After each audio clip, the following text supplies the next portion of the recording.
Hello everyone, I'm back with the second video in the series Introduction to Trade Central.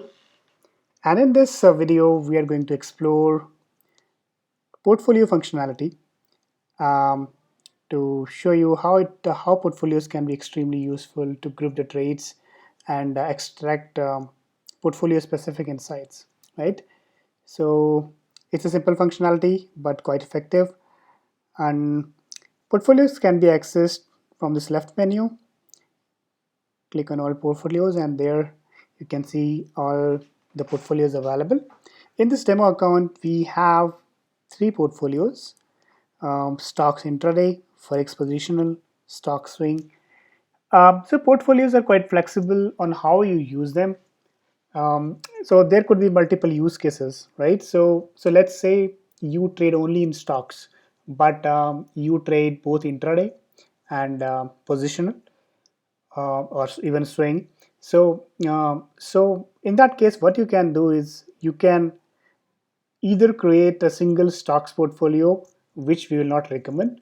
I will come to that why not.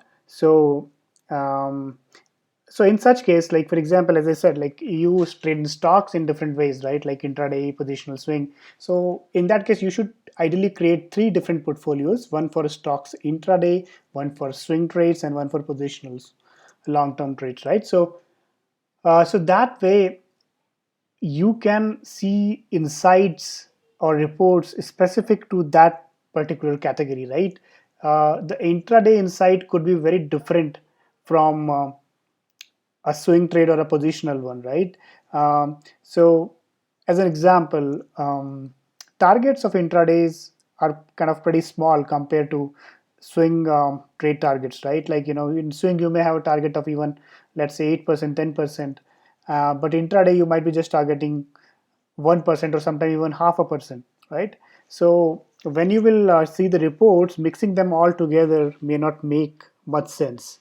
So that's the reason we recommend that you create different portfolios, group them as much as to as much detail as possible.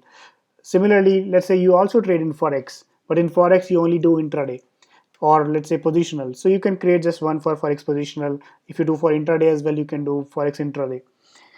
So that's how you group your trades. And creating a new portfolio is easy. You just click on add portfolio, provide a name here as per whatever makes sense to you. As I was saying, like it could be, let's say, it could be anything. Like for example, you may even have strategy specific portfolios, like long only positional portfolio, or could be anything else, like whatever makes sense to you. So you give it a name, and you have another option called paper trading. So basically, which specifies that whether this portfolio would be used only for paper trading and not for live trading. So this is a very useful feature for new traders, or even for the experienced one who are trying out maybe a different asset class, or maybe some testing out some new strategies, right? So you can, in that case, you can just check this box. So this would help you to filter out the reports data from your live portfolios, so that you see your live how your live portfolios are performing separately from this one, right? And then the third one is the portfolio capital. So whatever capital you want to use for this particular portfolio, that is what you can use here. For example, if it is going to be, let's say, stocks intraday, and you want to use, let's say, $10,000 or maybe 1 lakh rupees in whatever currency, as per your uh, place of residence, you could kind of provide that number and add that portfolio.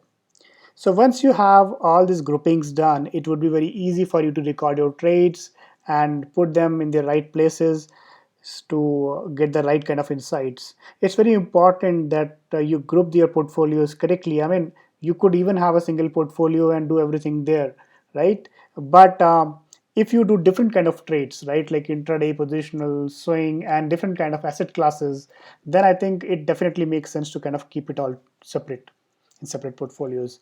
So let me give you an example using let's say equity curve. So here you can see the equity curve of your total account. So in this case, yeah, so this is your total account performance. You can filter this equity curve data by portfolios. So if you just want to see, let's say, stocks intraday portfolio, then you will see the capital of that portfolio only, and how trades in that specific portfolios are performing, how your equity is increasing or decreasing as per that. So this is a demo account, and we don't really have a lot of data here, but once you have that data, then I think you will get kind of more useful insights here. So yeah, that's about portfolios. One more minor thing I think, which you might find confusing, because we have got this question from a couple of users. So we have a portfolio capital, and in the global settings we have a trading capital. How is that different? So there is not really much of a difference, but the logic or the way we kind of recommend you to use this is, in the global settings, in your under account setup, you specify the trading capital, which is your total capital across all asset classes and across different strategies. So for example, you have, like, I don't know, like, it could be any number, like $100,000 or whatever number you have as your total capital, which you want to deploy across different asset classes, some in stocks, some in indexes, some in um, forex, some in maybe cryptocurrencies, right? So you can kind of uh, create different portfolios for them, and ideally the total sum of your portfolio capital should be equal to this trading capital, but this is not necessary, and this is just an idea that we think, like, it should be used that way. In future we will be adding some checks for it, but as of now it's quite flexible, and we don't really kind of check what capital you have here and what capital you have under the portfolios. So I guess that's about portfolios, and in the future sessions we are going to see how portfolios can be extremely useful when they are used with journals and strategies, right? And so I guess that's all for this video, and we'll see you in the next video. Thanks for watching this.